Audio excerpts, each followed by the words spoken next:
Ladies and gentlemen, good day, and welcome to the Q3 9-month FY22 earnings conference call of Mrs. Bectors Food Specialities Ltd, hosted by Orient Capital.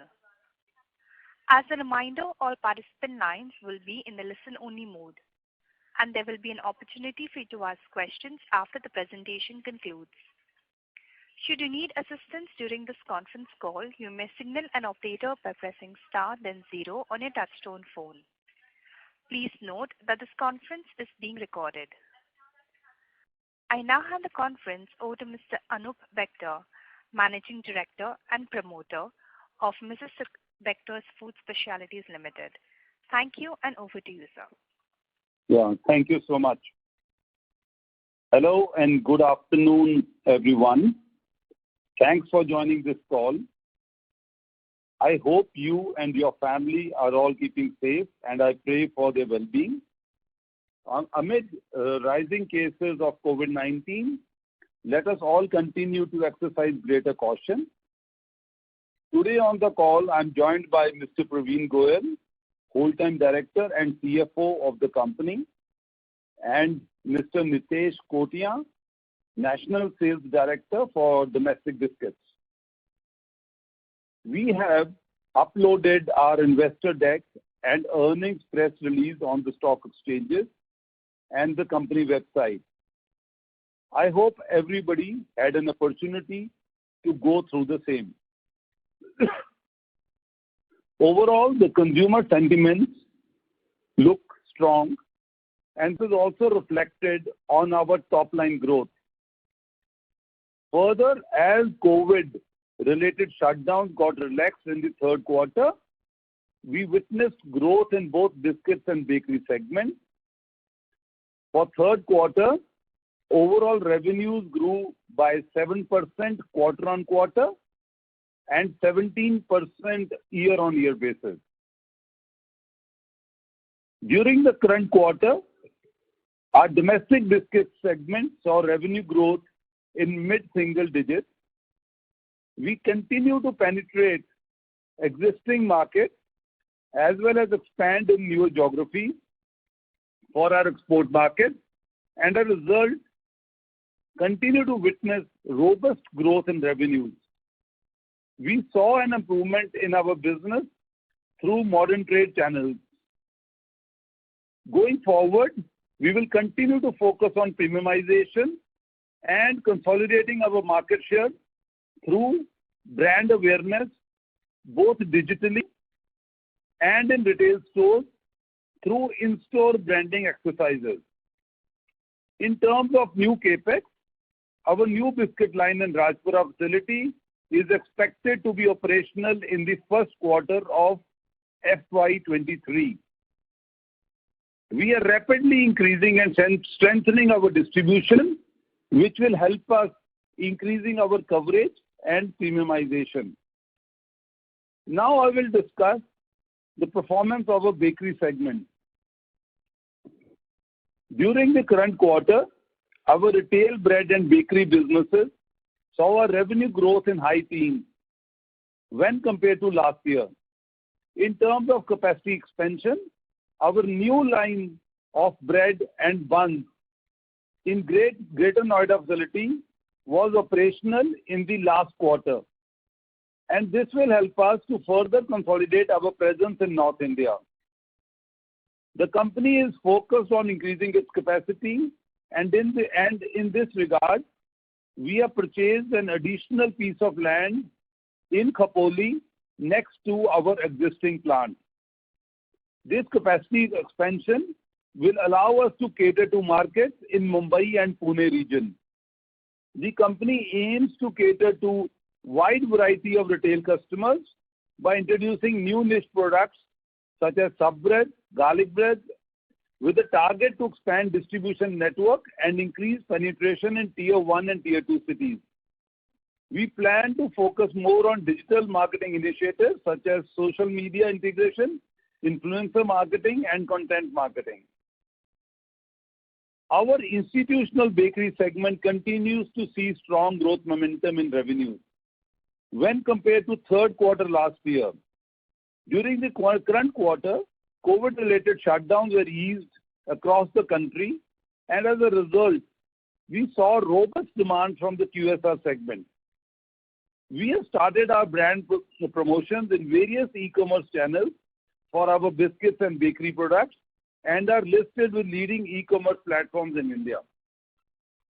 The company continues to focus on increasing and improving its distribution network by onboarding distributors on the DMS, the Distributor Management System. This enables our company to track real-time coverage, sales efficiencies and effectiveness, and working discipline for its distribution network. Further, DMS system also helps to increase productivity on sales team by providing access to critical information like promotion, sales trends, etc. on a real-time basis. The function of a human resource management plays an important role in ensuring employee satisfaction as well as improve business productivity and performance. Considering the critical role of HR, the company has recently appointed a new HR head. Further, the company has also strengthened its sales team by making another senior level hire from a reputed FMCG company. The company is extremely focused on digital transformation and have appointed a new chief digital officer to support this initiative through smart use of digital tools, platforms, technologies, services and processes. Apart from senior level hires, the company is also looking to strengthen its operational team. The company is looking to enter into a 15-year solar power purchase agreement with SolarStream Renewable Services to purchase part of its energy requirements for its manufacturing facility in Uttar Pradesh. The company will invest around 86 lakhs to acquire 5% equity in SolarStream and in turn expect to save rupees 10 crores in energy costs over a span of 15 years. Now I will discuss the third quarter performance. Revenues stood at 263 crores versus 226 crores, registering a growth of 17% on year-on-year basis. Revenues from biscuit segment stood at 157 crores versus 142 crores, registering a growth of 11% on year-on-year basis. Revenues from bakery segment stood at 92 crores versus 72 crores, registering a growth of 29% on a year-on-year basis. The company continues to witness cost pressures due to increased prices in raw materials. As a result, both gross margins and EBITDA margins saw a decline. Gross margin saw a decline of 600 basis points and our EBITDA margins were 500 basis points below,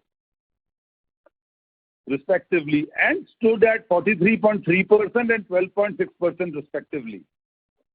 In order to absorb inflationary pressure, we took a price hike and are also going to do one more price hike in the coming months. These price hikes, along with focus on premiumization, will allow us to absorb rising costs and enable us to maintain our EBITDA margins at a 13%.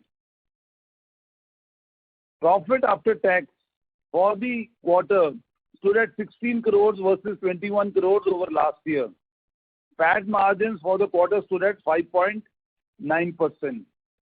Now coming to our 9 months performance. Revenue stood at 736 crores versus 657 crores, registering a growth of 12% on year-on-year basis. Revenues from biscuit segment have grown at 3% to 450 crores as compared to 436 crores for the same period last year. Revenues from bakery segment have increased by 32% to 244 crores as compared to 185 crores in 9 months FY21. EBITDA saw a degrowth of 13% year-on-year basis and stood at 97 crores. Our EBITDA margin for 9 months FY22 was 13.2% as compared to 17% last year. Profit after tax stood at 47 crores versus 60 crores in 9 months FY21. PAT margin for 9 months FY22 was 6.4% as compared to 9.1% last year. I would like to mention the main reason for reduction in PAT as compared to last year is due to the entry tax provision reversal in the last year amounting to rupees 5.5 crores. The company has also declared an interim dividend of 1.25 per equity share for FY22. This was all from my side. With this, I would request to open the floor for questions and answers. Thank you so much. Thank you, sir. Ladies and gentlemen, we will now begin the question and answer session. Anyone who wishes to ask a question may press star and 1 on their touchtone telephone. If you wish to remove yourself from the question queue, you may press star and 2. Participants are requested to use handsets while asking a question. Anyone who has a question at this time, please press star 1. Ladies and gentlemen, we will wait for a moment while the question queue assembles.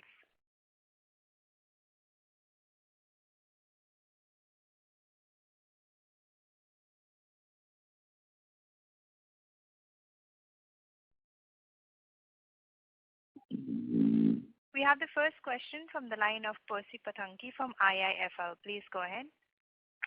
Hi, good afternoon. I just wanted to understand on the domestic biscuit segment, basically if you can give us some flavor on growth in your home territories where you have a relatively strong presence compared to the growth in the new states where you are expanding. So that we get an idea as to whether the growth is mainly led by the core territories or is it led by expansion? Yeah, so, in fact, the growth is not coming right now from the newer territories because the infrastructure for newer territories has been created. Like I also mentioned in my speech, we have appointed support for our national sales head by bringing in another support from a very leading biscuit company, especially working in Western India where the work is now starting. So, we are going to be opening our depots and already work is happening on opening distributors. This result will be seen in the coming months. Right now, no. So whatever numbers growth has come in from our existing markets and not from newer markets.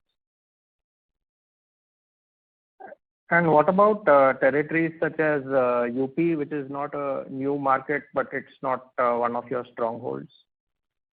Yeah. So, Nitesh, would you like to take this? Yeah, sure. So, UP currently is one of our stress markets where we have, invested in people. We have got our people, ASM, where in the critical locations. So currently, from the growth perspective, right now it is not in line with national growth. But the way we are ramping up our distribution in the main towns, which is basically Lucknow, Kanpur, Allahabad, Gorakhpur, and Varanasi, and into the other towns of Tier 1, Tier 2. I think in the coming months, we should be able to see growth, given the fact that UP is a highly densely populated state. Secondly, just wanted to understand your capex guidance for FY22, 23, 24. You mentioned the Khopoli plant. Any other plants you're thinking about, and what would be the capex for the entire company at rupees crore level for each of the years? So at the moment, Percy, what we are focusing on is putting up a plant in Mumbai, where land has already been acquired and we are in possession of the land. we are seeking the necessary formalities to convert it into industrial land so that, we can take up and initiate construction. And in the meantime, we are also working on the projects, the inbred, the size of the project, because the project infrastructure for this project, like what we've done in Rajpura, is going to be for much larger capacities. But initially, we will be putting up one line, which will be producing around 4,000 breads every hour. And so the investments will be worked out. I think it will take us another 1.5 months for it to go forward. This project will take around 12 to 14 months to get executed. Which should be approximately, these are all ballpark figures, not confirmed figures, but around 60 crores investment. But our actual investments will come forth within a month and a half, because necessary meetings have started taking place.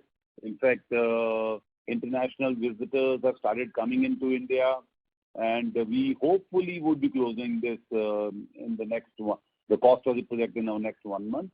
And on the bread side, with biscuit side, we are fully ready for the line expansion, which is happening from the IPO proceeds. The line was expected to be installed by March, but however, it is getting into end April or May 15th that the line will get executed. The delay happened because of COVID, we had certain disruptions for a month and a half. But otherwise, these are the investments which are already being planned. And so in case right now, these are the two investments which are in line for the company. Any quantification of the total annual capex? See, because 40 crores is IPO funds, right? So they are already the funds are already there. And in regard to the Bombay facility, which I have already told you, which you can expect it around 60, 65. I don't know. These are numbers which are, expected numbers, but inflation, steel prices have really been, and these are lines which are made as per the building. So, these are not some lines which are just they're made to order lines. They're not lines which I can say this is the cost of the project. So I think another 1.5 months you should be able to, work out and close the investment. Okay. Investments, Mumbai is the largest investment what we are investing. Okay. If I look at the overall growth of the company for the 9-month period, it's a 12% YOY growth. In the last Concall, I think it was mentioned that 15% is the growth that you would target in the medium term. So what will lead to this acceleration from 12 to 15? Actually, if you look at the last quarter growth numbers, they have been relatively different, right? Which I've already mentioned, they are approximately at a 17%. And so, going forward in the fourth quarter also, we are estimating going around 15%. So, in the 9 months, we do have a period of the first quarter where we, because of COVID, if you remember, our first quarter had actually got disrupted. So that is the reason for the 12%. Otherwise, we would stick to our 14 to 15% growth numbers going forward too. And that's what we expect coming up Q4 also. Okay. And last question from my side for the B2C breads business. Could you give some idea of what is the percentage contribution of the non-NCR geographies today and what that number was a couple of years ago? So it is relatively percentage number, today actually Ishan is the way, because he looks after the bread business, but I will be giving you the answer. They are showcasing their frozen products in Dubai at the food fair. But relatively the percentage remains the same because, in fact, the outside markets percentage would have actually, as a percentage of total sales, would have fallen down only, when we compare the percentage of sales coming from Delhi NCR and from Mumbai and Bangalore. So it could have reduced because the Delhi sales are actually getting better. So, and the capacities in Mumbai and Bangalore are much smaller. And so since there are capacity constraints, once we have the new line in place, then things are going to be different. So I will give you an idea, like in Mumbai, we are targeting to make a building for 2 lines and also a sheeting line, But we will initially, the building will be for 3 lines, but initially we'll start only with 1 line.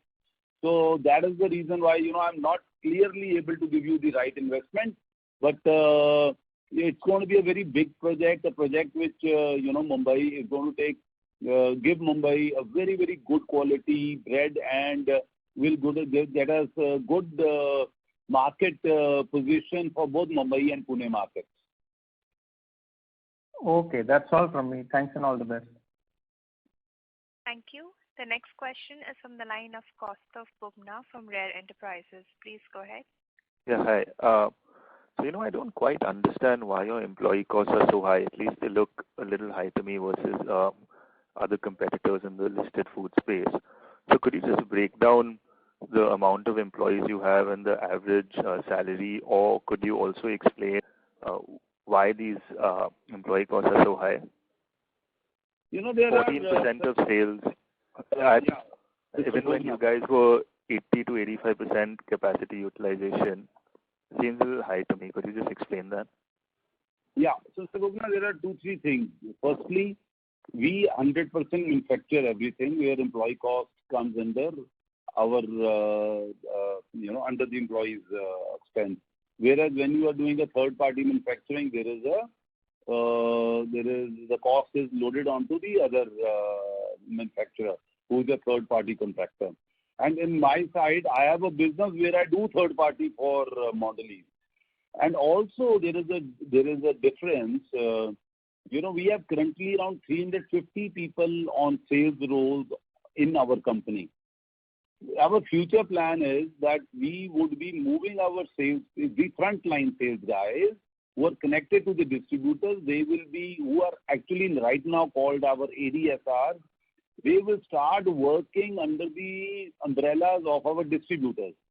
And the distributor will be responsible for their, for their salary. So what will happen is that, such a big amount of people are going to be moved out. And when you also consider the third-party manufacturing, what we undertake, so, if we put all that together, our costs are well under control. Okay, so the CMO part is a valid reason, but I wanted to also understand as to, you guys do internal manufacturing, you all manufacture yourselves for a reason. I mean, it should flow down to margins, which it isn't.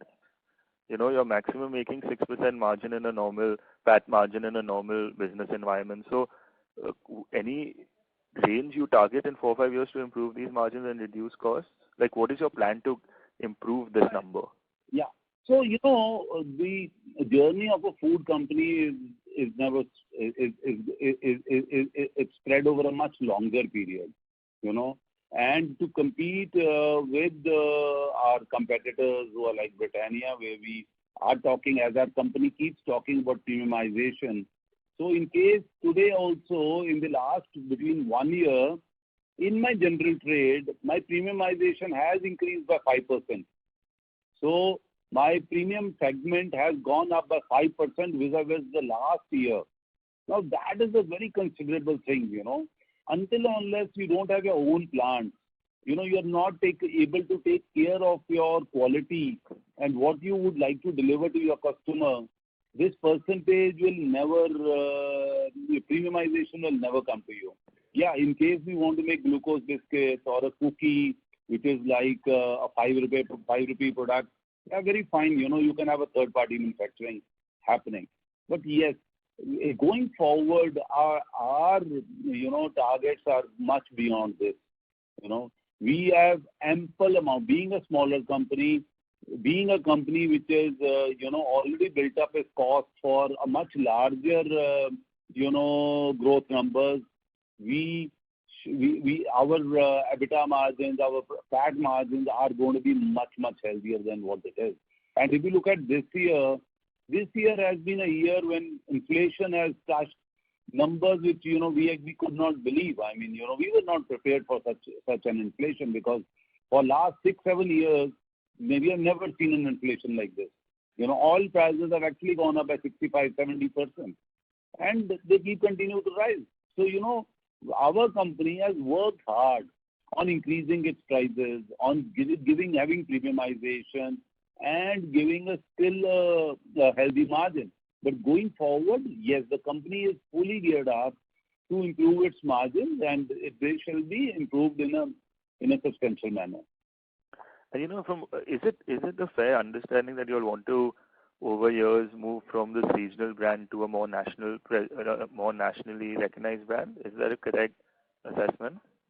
Yeah. So this is a journey. So fair enough. I understand it's a journey. What I wanted to understand was, what is it that you would have to do differently in terms of management decisions, in terms of strategy to move from a regional brand to a national brand? Yeah. So what we have done is, we were already a North Indian brand. So we got in people with an experience from Western India. So Nitesh Kotian, who's right now, he's also on the speech with us. He comes from Britannia with an experience from West and South Indian markets. We have brought in another person from similar background, again who has come in from West India, because what we would like to do is, we are going to be covering 5 lakh population town, and are going to be launching our products coming into the quarters, starting from April onwards. So work has already happening. Grounds have been already selected. We are already picking up distributors. Our modern trade journey for both South and West has already started. So all these things put together, we are fully geared up to come into larger cities, about 5 lakh population, for both South and West India. So in case you want any detail, Nitesh is here. He can probably answer your question. Yeah. No, that's good. Just last question. What is in the investor presentation? You're talking about a new capacity in Madhya Pradesh. You didn't mention that. What is that? New capacity. This was our plan for this year, which we are still working out. This investment. We already have land over there. This investment was being done for us to start catering to the South and the Western markets, to reduce the logistic cost and create a facility over there, because we are already running at a 75 to 80% capacity utilization. And going forward, our additional capacity, we would look at getting into central part of the country. But what product is this? Same biscuits or bread? No, biscuits. Indore will not be bread. So breads would be Delhi, could be Punjab, would be Bombay, so would be Bangalore, but not Indore at the moment. Yeah. Okay, great. Thank you so much. Thanks, sir. Yeah. Thank you. We have the next question from the line of Kunal Shah from Carnelian Asset Advisors. Please go ahead. Hi, thank you for the opportunity. So I'm a little confused, so pardon my ignorance. Just wanted to understand the capacity utilization levels. Yeah, Kunal, your line is not clear. Please, in case you could speak directly into the phone. Sure, sir. Is it audible now? Much better? Yeah. Yeah. So what I was saying is, a little confused with the capex that we are going to do and the capex that we are already doing, right? So pardon my ignorance. Just wanting to understand, what is the capacity utilization presently in all our plants when it comes to biscuits and breads, And we have invested 62 crores on an additional line of bread and a bun line in Greater Noida City, which has already been operational since October 21. So what is the revenue potential from that facility, and what is the capacity utilization presently over there, or contribution that is presently coming from there? Just a minute, please. In fact, let me first clarify that in case of bread, capacities what are being created are created for the region, So you cannot move bread from here to Bombay. And just a minute, please. So, sir, basically, whenever we put up a capacity in a particular region for breads, right, say now we are going to put up this in Khopoli, okay, so the land investment would be 6 crores or whatever crores that we are going to put, right? How much is the asset turn or the revenue potential from that capex that we can do whenever we put up a bread facility? Asset turnover of any investment what we do at 2.5 times in case of bread. But what you have to understand is that these are premium breads. We do not do mass market breads. So in the case of premium breads, our margin tends to get better, and our acceptability because of the line what we have done, what we invest on, because these are fully automatic lines. The quality of the product is so much better that we are able to get a premium from the market. Mm-hmm. And in case of, okay. Just a second, I'll tell you what the sales will be in case of, so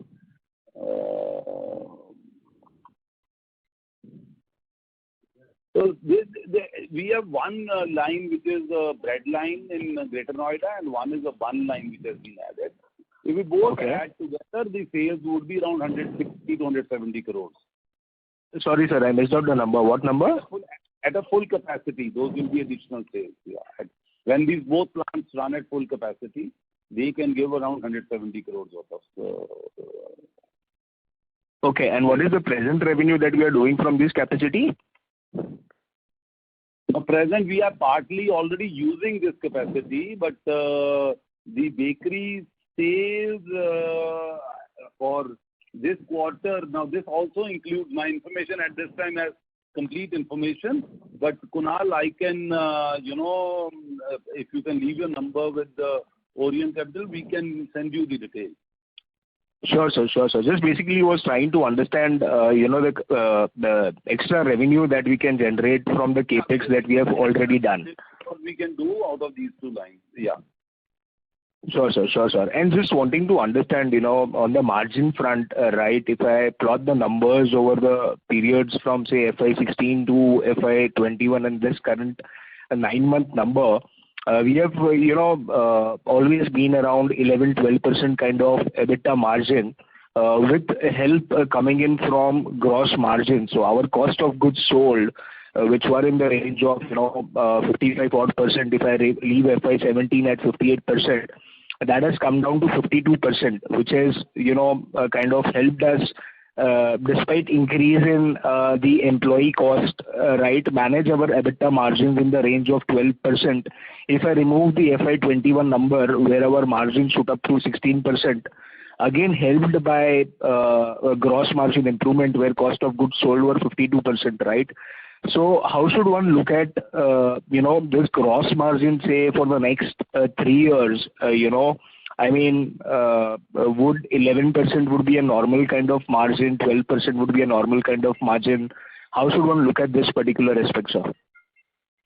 I think what we have been targeting is, our EBITDA margins at a 14 to 15%, going forward, and that is what we feel the right margin for our business. And the gap what we are witnessing today is necessarily only because of ingredient prices. We have been able to recover some ingredient prices, but the ingredient prices kept continuing to, even because if you pick up an exercise, that exercise cannot be left behind. It has to be accomplished, because that is the way the size of the biscuit, the composition of the biscuit, the pack size, everything has worked out. So going forward, we will still target ourselves at a 14 to 15% EBITDA margins, and that's where we would see ourselves comfortable at. Yes, but that is what I'm trying to understand. That if I leave aside FY21 number, right, our breads business proportion has been increasing, which has helped, I believe, to increase our gross margins, right? Still for FY18, 19, 20, or for that matter even FY17, we have been in the range of 11 to 12%. So just trying to understand that, how are we going to get 14? How are we going to get to 14 to 15% kind of margins? In case when we are looking at previous numbers, our expansions, with the major expansions that happened in year 18-19. Okay, so once the expansions happened, then we started working on premiumization. You understand?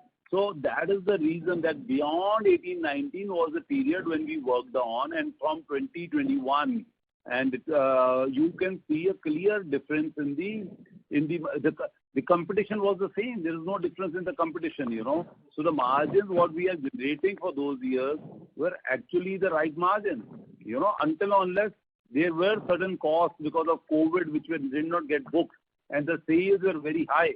So we could see, I think, an EBITDA margins of above 15%. But that was the reason, because it was a COVID year with a lot of number of expenses that got not booked, and things like that. But because what we see is the gap, and where we are working on increasing our prices on the biscuit side, we feel a 14 to 15% margins going forward is the right way forward for us, and that's what our company is working forward to. Okay. So just, sir, one last question on this particular thing only. Even with the expansion, because we are going to be in a very similar stage to what we were in FY18-19, where we are going to line up capex, right, and we have got increased employee cost because we are adding employees, which is a good thing because that will help us expand our business at the national level. Still, you are confident that we'll be able to kind of achieve 14 to 15% margin guidance, despite these two things, expansion coming up as well as the employee cost that will be built up. Is that understanding correct? Yeah. So Kunal, over here, you have to understand. In 17-18, the investment was more than 200 crores. Okay. When our sales were, I think 760 crores or something. I'm not sure of the figure, which we can, in fact, let you know. So it was a very large investment what we had done. And this investment is only a bread plant which we are putting up in Mumbai.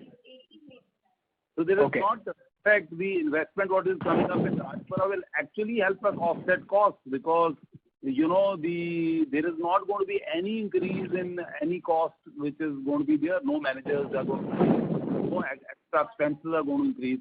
So the costs are actually going to come down. And also in Khopoli, what we have done is the building what we are going to be making is next to our existing facility. So actually it helps us build, infrastructure efficiencies which are going to be coming in going forward. Because the same giving today 100 crore sale will start giving us a 200 crore sale. It is the same because it's right opposite each other. So all these efforts what we are doing today is about cutting costs, bringing in efficiencies, and that is the reason why investments are happening.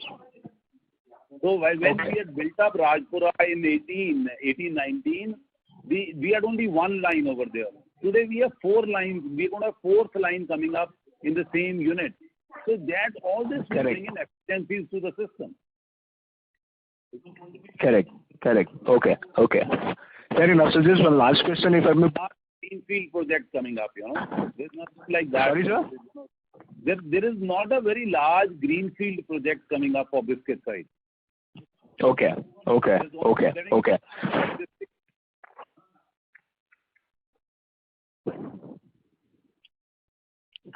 Sir, I would request you to return to the queue for follow-up questions.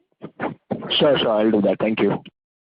The next question is from the line of Amit Purohit for Elara Capital. Please go ahead. Yeah, thank you for the opportunity, sir. Just a couple of questions. One, in terms of our reach, especially in the existing markets. So when I look at your presentation, you highlighted that close to 550,000 outlets, retail touch points we have, and that was a similar number when I look back a year, and the increase has largely in the preferred outlets. So wanted to check in terms of what is the strategy in terms of within the existing markets. You think while you have elaborated your strategy in terms of expanding into the new market, but the existing markets, how do you intend to grow this number? So Nitesh, can you please answer this? Sure. So what we are doing is, and we had spoken about it in the last investor call also. So we have 5.5 lakh outlets, which is where our products are now selling, and we directly reach around close to 2 lakh outlets. This is the outlets where our salesmen are going and selling our products. We have a direct contact with the retailers. So our target, which we have taken, is that in the next 1 year, we will take it up to 3 lakh direct outlets, which is basically where the salesman, again I'm repeating, the salesman goes and directly sells to the retailer. And with the same ratio, I think our direct and indirect from a 5.5 lakhs, and because we are going to have a better, service, a better, reach and better frequency of service to the retailer, to move up to, estimated around 7.5 lakhs. That's what I am estimating at this point of time, both direct and indirect. How are we going to do it? As the MD sir had mentioned earlier, that we have currently 350 odd people who are right now going in the market every day to sell our products. We are increasing this headcount from 350 to 600 in the coming 650 in the coming 1 year. So we are doubling our sales force, and we have identified towns, we have identified critical cities, tier 1, tier 2 towns where we are going to deploy these people, and that's how we are going to reach this particular target of 3 lakh outlets. Okay. And second thing, just wanted to check on the premiumization point that you highlighted. So, just for my understanding, when you define premiumization, you also take into account the higher SKUs, or you just look at in terms of more of the price realization premiumization? I think we do both because because end of the day, we want to sell what the consumer wants to eat, and obviously we also want to sell where we have better margin. So it is a combination of both.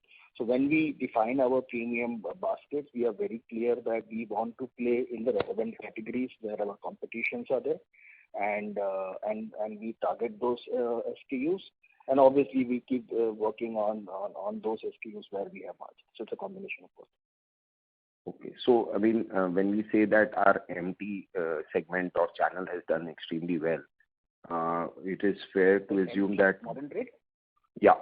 So that has done well, right, as per the press release. So I'm just saying, if that has done well, then probably is it the higher SKUs which would have done more contribution, or is it the product portfolio in terms of, say, creams or higher end cookies and all that? Modern trade has done well. I'm sorry.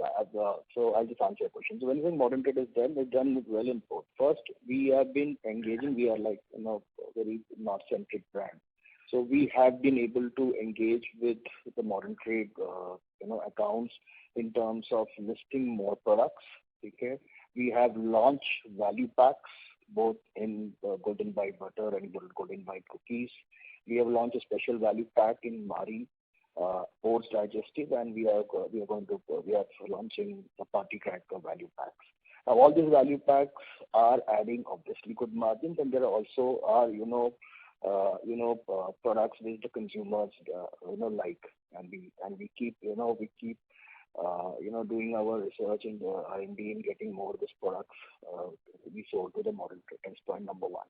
Point number two, we obviously keep working with the modern trade accounts to do a lot of activations on certain products which are obviously premium in nature, but also our high margins. And we keep engaging during the big days of the world and during various kinds of festivals, a lot of activations, and that helps us to drive our premiumization in the modern. Okay. And last question, I mean, what would be the share of modern trade, especially on either on the biscuits or bakery, if you can break it, or it's more important from a biscuit perspective? So currently, honestly, we have just started our journey. It will be very small, so I would not have the exact number for modern trade with me at this point of time, but we'll definitely get back to you on the number. But we have just started our journey. In fact, I would say the real action has started in the last 6 months. So we are still a very small player, but we are very confident that we will be growing exponentially in the modern trade segment. And you don't see any challenges in terms of, increasing this 550,000 to 7.5. Any roadblocks or challenges you see? Will be there. See, any journey, it is first of all, it's an aggressive target, but we are very confident that we will do it. Any journey will have their challenges, and obviously, when we are increasing manpower on the fleet, any new system or any new initiative will have its settling time. Now, the biggest challenge which I see is that how quickly we are able to manage that aspect and get the feet on street to be, onboarded, trained on the job, and bring their skills to a level where you can go and sell more products and open new outlets. Obviously, there is this settling time which will there. I think if we are able to do it quickly in the next couple of months, then we have a complete full year to reap the advantage of that. I think that is the biggest challenge, and we and our team are working towards getting there. Apart from that, I don't see a challenge. Yeah. And last question more on the margin side. You indicated that overall margin, because of the price increases that the company has taken now. So we talked about somewhere, if I'm not wrong, you talked about some 13% kind of margins should be able to achieve. Which is that the correct number that I? Yeah, 13% for this year. See, our target was 14. Yeah. But we will now do 13. Sure. Okay. Thanks. That's it from me. Thank you. The next question is from the line of Alisha Mawala from Envision Capital. Please go ahead. Hi, sir. Good evening, and thank you for taking my question. So just wanted to understand what is your current capacity utilization, because the one given in your presentation is dated March 21. So we are, hovering around 75 to 80% capacity utilization in our business. That is, it moves around between 75 to 80%. And is this the peak, or can we go up to, say, 90? No, we can go up till 95. That doesn't hold because that's okay. Because we do have days available, because in case there is ever a need, during the season time, we can work on overtime and things like that. So that has not been counted in it, So these are primarily what is, there, but we can do beyond this, yes. Okay. And just on the bakery side, while the exact capacity utilization you haven't shared, but is there scope for this business also to grow at 15%, because the Khopoli capacity won't come until next year, because like you mentioned, it will take. Yeah. So this year we will grow again. Bombay will be again targeting a similar growth what we have been doing, because we have that much capacity available for our growth for this year too. So it's not there is a capacity constraint, but the volumes of Bombay are smaller. So that's why, as a percentage increase, Bombay, it is available for us. But so till the time our new capacity comes, Bombay will keep getting growth numbers in place. And is it fair to assume that the growth can exceed 15% once the new Khopoli capacity comes on stream end of? Oh yeah, for sure, because our aggressiveness in the Mumbai and the Pune market is restricted to the volumes what we can do. So once we have the volumes in place, we are surely going to be having two things. One is cutting down costs, and also having capacity. So we will be ramping up our sales teams and distribution, to get bigger numbers. And any plans of moving away from digital advertising and maybe doing TV advertising or getting a brand ambassador?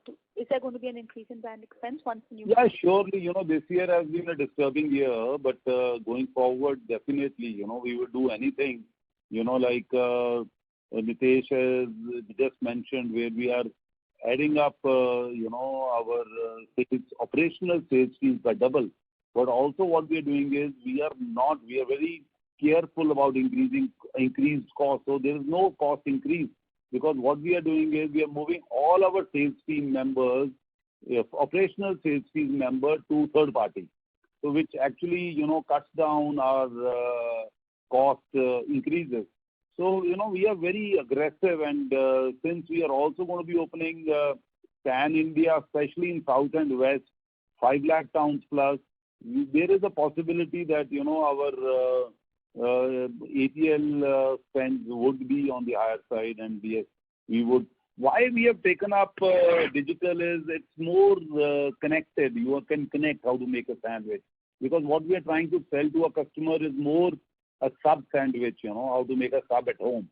So that is the reason why on the bakery side, we have gone in for a digital. We have short movies, which keep playing on and helping people create their recipes.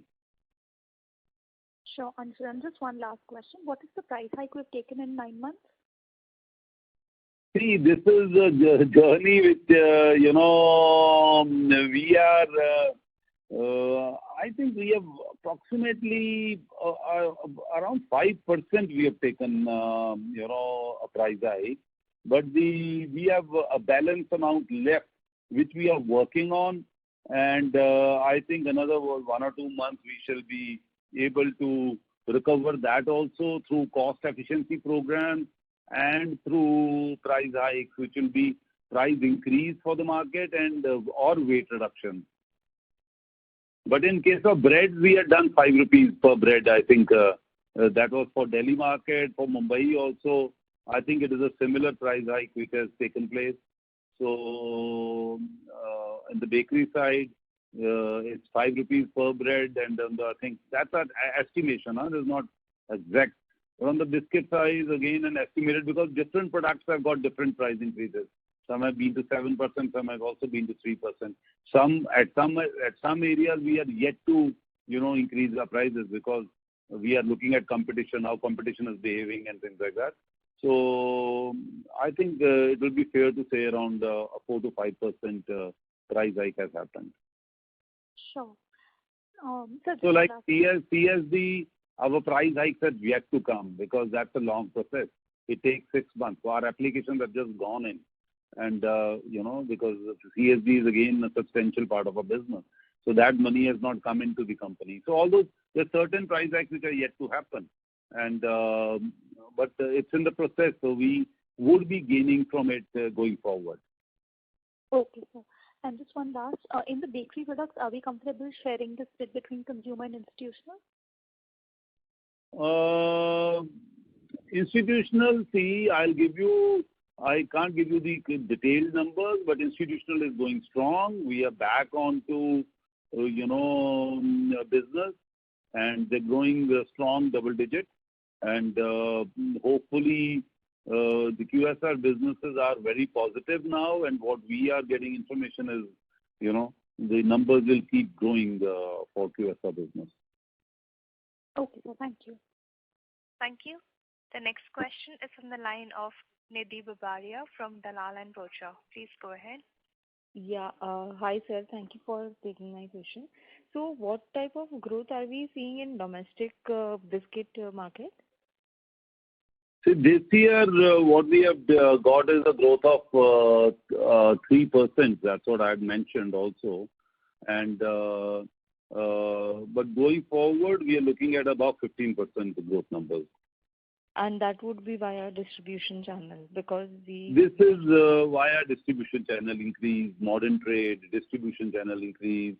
And so overall, yeah, absolutely. Because we are looking at like what we had mentioned earlier, our operation guys, we are increasing. Why we need to do it through our operation guys is because we would like our substantial part of our portfolio should be on the premiumization front.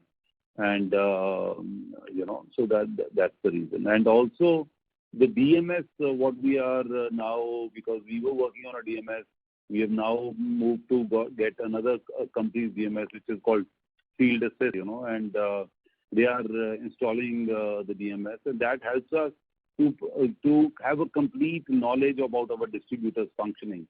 And with distributor making now we are going to make distributors responsible for the beat, so that the success of the beat, success of the distributor depends upon the distributor itself, and so that is going to help us. Yes. Okay. And sir, if we say that the major expansion along distribution, and if our capacity utilizations levels are high, so what exactly would help us to grow? Because our major focus in expansion is also going to be on bakery side. So I'm just trying to understand the domestic biscuit growth at 15%. So 75% capacity utilization means we have got a 25% capacities in hand, with us. And so, and when you have to create a capacity, it doesn't take more than a year. So, we would be in process going forward to work out a plan on what is the way forward. Because adding up lines in our Rajpura facility, like what we are adding up, there is a new line coming up now also, right? Which is getting installed in April to May, end of May. It should be available to us. So that will further give us capacity. So I think we are relatively well placed on the capacity front. This Rajpura new facility which is coming in April, that is on biscuit side. That is on biscuit side. So when we talk about a 75 to 80% capacity, that is without that one line. So once that line comes in, that will give us more capacities for the market. What would be the capacity for this? Like how much percentage? That's as a percentage, I can't say, but it's approximately 1,000 tons a month. Okay. Yeah. Okay. And sir, apart from that, on raw material side, what would be our major raw materials, and how do we plan out our raw material pressure and inflation things? Because so we are flour, sugar, oil. These three things are our major raw materials. We tend to hedge raw materials for some period, wherever we feel the markets are going to be, not in favor. There's a short supply, so we would do hedging. So it is more about market scenario. So what the market scenario tells us, we look at it and we work towards, building stocks or, taking forward blocking the raw material prices. Yes. Okay. Okay. And sir, I would request you to return to the queue for any follow-ups. Yeah. Okay. Thank you. Thank you. The next question is from the line of Digant Haria from GreenEdge Wealth. Please go ahead. Yes, I just wanted to know this, that on the B2B bakery, like how much time does it take to pass on the inflation, to customers like McDonald's or Burger King or Subway? So, we have an annual rate which we fix up with them in the month of April or May, depending upon when the wheat is buying. That is a major raw material for the bun. And that's the time when majority of the savings or the cost increases take place. And so rapidly for the last 3 years, we have been increasing our prices in the first quarter of the year, and which stands with it for the year, because in case of B2B, we normally fix prices of major raw materials for the year. So, then there is a lot of predictability, what is going to happen, because all the QSRs like predictability, that what is the cost for them for the year rather than on a quarterly basis. And so in the first quarter, we end up getting our inflationary price increases. Right. So in this 9 months, has there been any under recoveries? Like, are we bearing some costs because this year inflation has been more than regular? So even on the B2B bakery, are we absorbing some of the overheads which will get corrected only, like say from April of 2022, like it is 2-3 months from now? Not really.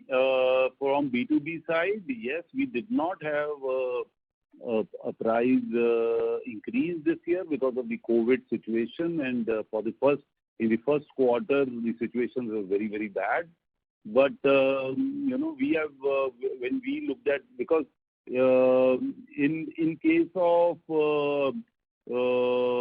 buns, wheat is the major raw material, and wheat was actually quite well placed for the first 7-8 months. It's only now in the last quarter or last 5 months that the prices had increased. Not really. I mean, there is, but we keep informing them of any differentials, what they are there. But the price adjustments will happen in the next quarter. Yes. Right. So all the margin erosion which has happened is only because of mostly from the biscuit segment, right? A large part is in the biscuit. There are no. There has been some erosion from even the bread side. We had taken a price increase, but we would look at another price rise coming in. But what is the majority of it has come from the biscuit side, from both the export side and the domestic side. Firstly, in the export side, the shipping costs went extremely high. So those price adjustments we had to do with our large customers sitting outside, which has happened. And, some areas are in the process where we'll get it. In the domestic market also, we have been able to get around 55-60% of the cost has been recovered. 40% is yet to be recovered, which we are working on it. We are regularly having meetings, regularly working towards, seeing what are the ways we can, manage, either cutting costs within our factories or passing down the weight reductions or price rises to the market. So which is in the process, because this is something not coming to me, it is coming to every industry. Complete FMCG has suffered on this ground, and everybody is doing it. So, it is well absorbed by the market. So the market is ready for a price rise. So when you go, there is no resentment or anything. So, but it is because when the price rise happened for oil, we did it 100%, but it went up further. So we are now at a 60%. Now we need to do our second price rise, which is a very cumbersome exercise, So because it means completely changing the packaging, because all this, but it is happening. So we should be, by the first quarter, I think we should have recovered quite a bit. Right. Okay, sir. All the best. Thank you. That's it from my side. Thank you. Thank you. The next question is on the line of Sun Minas from Prescient Capital. Please go ahead. Hi, sir. This is Sonal. I wanted to understand a little bit about your credit policy in the areas, the B2C part, where you like a dominant player on the biscuit side, and then tie it up to areas which were expanding, which is the west and south, to understand what are you doing in those areas in terms of maybe differentiating the product or the credit you're leaving on the table for the dealer and the distribution channel. That's the first question. So I'll take this question. Actually, I'm not disturbing Nitesh much because he's not well. So sure. What our policy for the west and the south markets is, it's going to be any new distributor appointed is on advance payment. So we would, until unless the distributor provides us with bank guarantees or something, we're not going to be giving credit. Other than that, Praveen, can you tell us on the domestic biscuit side, what is the credit right now? What is happening for domestic side? Approximately 30 days average, sir. That is around 30 days. Yeah. Okay. And a linked question there is, and you're not clear. Can you bring the closer to your house? We can't hear you properly. Sir, am I better now? Yeah, you're better. Yeah. Sure. Okay, fine. So a follow-up question. I was asking on the new geographies you're expanding, because since you're a North dominant brand, just wanted to understand how the dealer, the market, and the competition has reacted to your presence in those geographies. What has been the learning in those areas, and the reason why you've not taken like a significant price rise is also because of your recency in these geographies. Just wanted to maybe hear a narrative. No. So, Mr. Sunal, firstly, I'm going to take part of the question. Sure. There is no relationship with price rise. Please understand this. Okay. I can increase price rise tomorrow morning. It is the process which takes time. Okay. We have existing raw materials, laminates, which we have to finish. We have to process, get the new ones made, which takes time. So that is the reason. Otherwise, whatever price rise has been decided with our sales team, it goes ahead. There is no, like I mentioned in my earlier question, there is no resentment from the market on any price rise. Because they all understand. Everybody who sells biscuits also sells oil. He knows what is happening, to all the raw materials. He knows what inflation is. So that is not the challenge. Now coming down to the distribution system for the newer markets, I'm going to request Nitesh to take over on this. Nitesh, can you please answer the question? Sure. I will do it. Sonal, the audio was not clear. So if I just summarize your question, is your question that we are a North-centric player and we have our learnings and how these learnings are going to benefit us in West and South? Is that your question? No, sorry, I'll repeat. Sorry, my audio is not clear. Am I audible now? Yeah, better now. Please. Sure. So I was just saying that in the South and the West market, since you've been there for a while now, what has been the learning in those markets, and how has your competition behaved in those markets vis-a-vis you? And like you taking shelf space from somebody. So what is it that you differentiating? I understand the product quality, but what is the value prop for the dealer distributor to actually stock your product in those areas? Okay, got your answer. So first of all, we have not yet launched. We are in the process of launching. That is point number one. So we are opening up a depot in Bangalore, Bhiwandi, and we will open up one depot in Bangalore. We currently have one depot in Hyderabad. And that we are already speaking, we are already shortlisted many parties, few parties, and the negotiation is on, and I think we should be able to set up it ASAP. That's point number one. Point number two, if I have to speak about those markets, South and West are a very high premium market in comparison to the other parts of the country. It is also a non-clutter market where you have the top three players, basically Britannia, Parle, and ITC, which takes the maximum share. And there are only few regional players, vis-a-vis North and East, which has many players, regional players which are there. So, and what we feel is our right to win in the West and South market is our basket of products which we have. Today, we have one of the best products which we have. So, in terms of cracker or your regular health or digestive. I believe that, the legacy and the experience of Mrs. Bectors for Specialities Ltd, the team which we are going to build over there, work and we are very clear. We are going to be very specifically targeting town. So that's what MD sir said, that we are going to focus only on the 5 lakh population town and launch there itself. So that's how we are going to,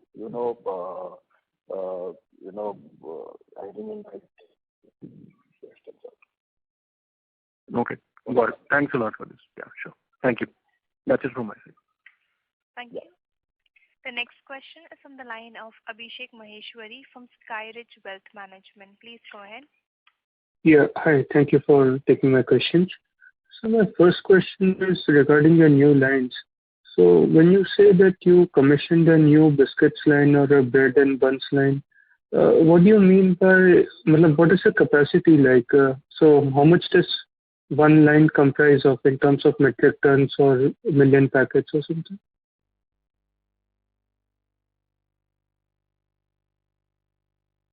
Hello? Just a minute. Yeah, when we are talking about a bread line, each bread line does around 60, 65, 70 crores,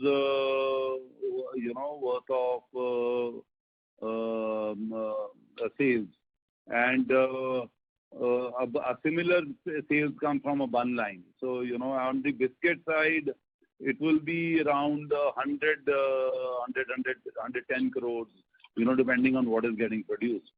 So basically, what we are targeting is that when the plants are fully commissioned, for the bread plant, you will get a 2 times X turnover, and for a biscuit plant, you will get a 3 times X turnover.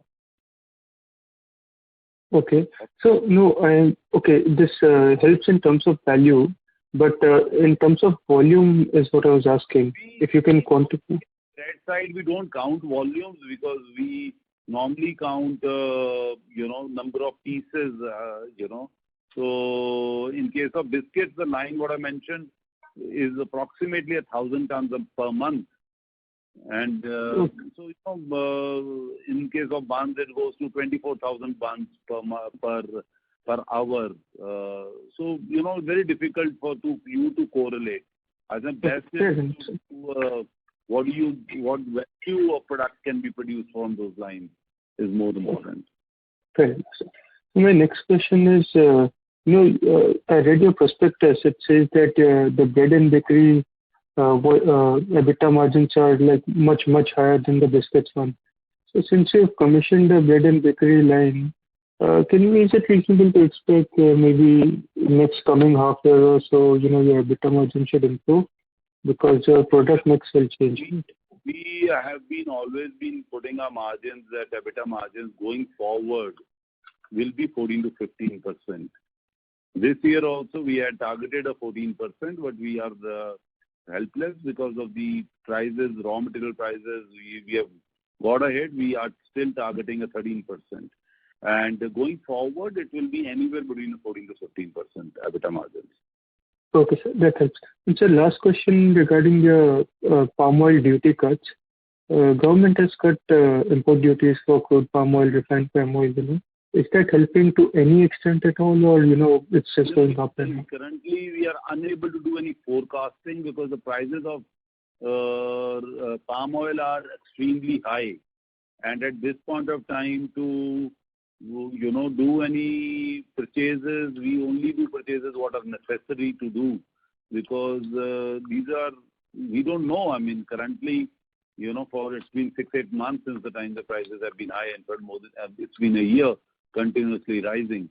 And going forward, I'm sure prices should come down, but the present duty reduction will definitely help us a little bit, but not substantial.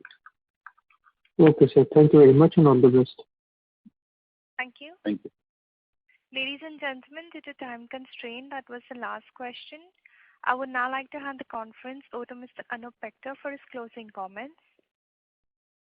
Yeah, thank you so much. Thank you everyone for joining us. I hope we have been able to answer all your queries. In case you require any further details, you may please contact us or Orient Capital, our investor relation partners. Thank you so much. Thank you for being there with us. Thank you. Bye. Thank you very much, members of the management. Ladies and gentlemen, on behalf of Mrs. Bectors Food Specialities Ltd, that concludes this conference call. Thank you for joining us, and you may now disconnect your lines.